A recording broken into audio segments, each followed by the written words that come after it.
share this.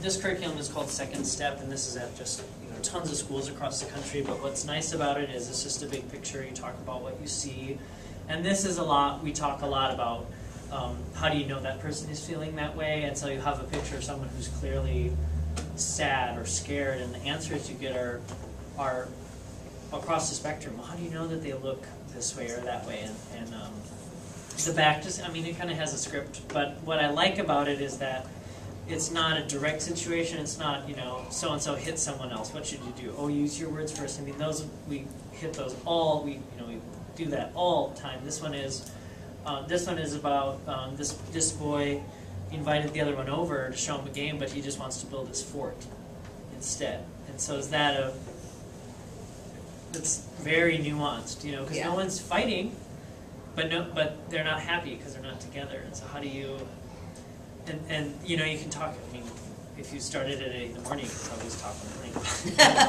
But it's, I like the curriculum for that because it's not so direct, if this happens, do this. It's like, well, that's a really complicated situation. Right. And at this age, at the 6 to 12-year-olds, they need to develop an understanding of the nuances of relationships. And these are just emotion cards. There's nothing on the back, and so you can do all sorts of stuff with this. You could have a writing exercise.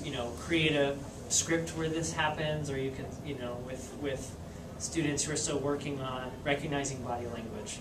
Who's feeling like what in these situations, and so not all of them are, again, all of them are direct conflict.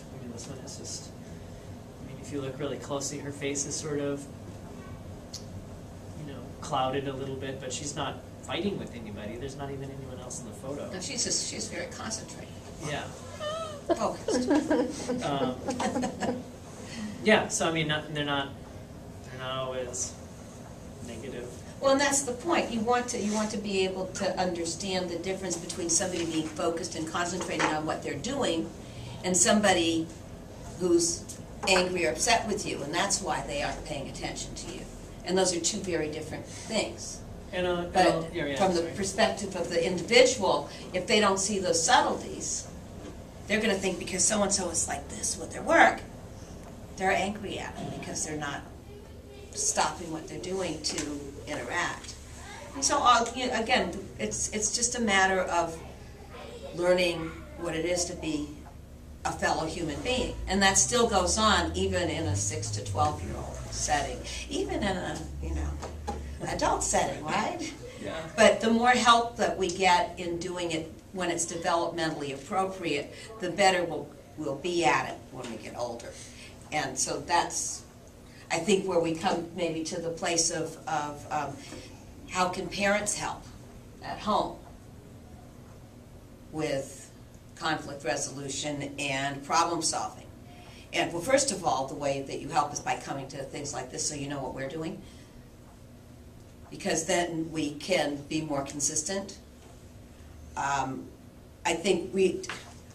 don't think anyone at Ivy would be upset if you all read this book. This is just, it's very helpful, and it feels a little bit awkward if you're not used to nonviolent. It feels a little awkward when you first try on using the language because it's not language that you're used to, and it feels kind of stilted. But it takes longer sometimes. Yeah, well, it always takes the right one. It always takes longer, doesn't it? Just go to your room. No, but it takes longer, and it takes work on your part, right?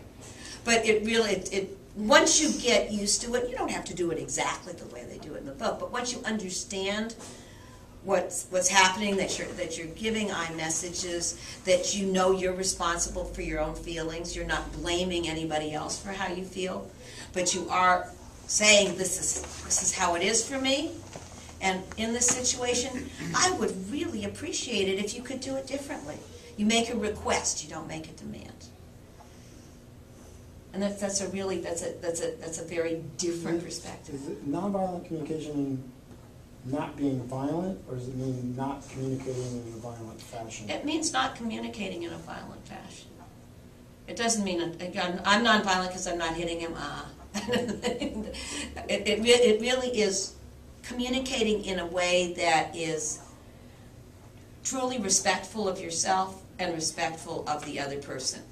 And that means that you respect and acknowledge how you feel, but you respect the other person sufficiently that you learn how to let them know how you feel in a way that they can hear it. And then being on the other side, that you are truly listening to the other person so that you're trying to hear what they're trying to say and you're not getting stuck in where they might be having trouble communicating. So it really implies a sincere energy on the part of participants to come to a meeting of the minds and an understanding, and then a way to move forward from that understanding. Kind of through like summary of, so here's what I just heard you say to me. Yeah. And so then they can say, well, no, that's not what I meant. What I meant to say was this, so stating back to them what they just said often is like, yes, okay, good, that's how I feel.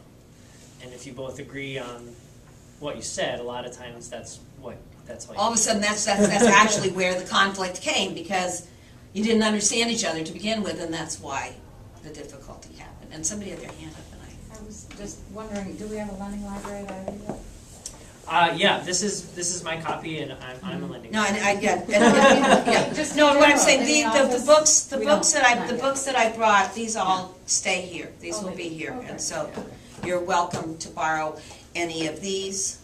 The handout that we have that's about the peaceful family and friends is the second chapter in this book, basically. And Louise is wonderful. She's done conflict resolution all over the world, and this is a real easy book to read too. I think one other piece of conflict resolution I think I've at least been focusing on a lot this year and sharing at staff meetings is conflict resolution when you're meeting like the sensory diet of your kids, so that a lot of times a conflict might come out of has nothing to do with between the two people, but it's just been too loud for somebody all day. The room has just there's been too much going on, or so finally you're the one who's going to get it from me, even though I'm not angry with you. I just needed to work in the hallway for 20 minutes instead of being right next to my noisy neighbor, or I just really needed to be allowed to stand up and do my work all morning, because then I can bounce like this when I'm writing. And so I think that's a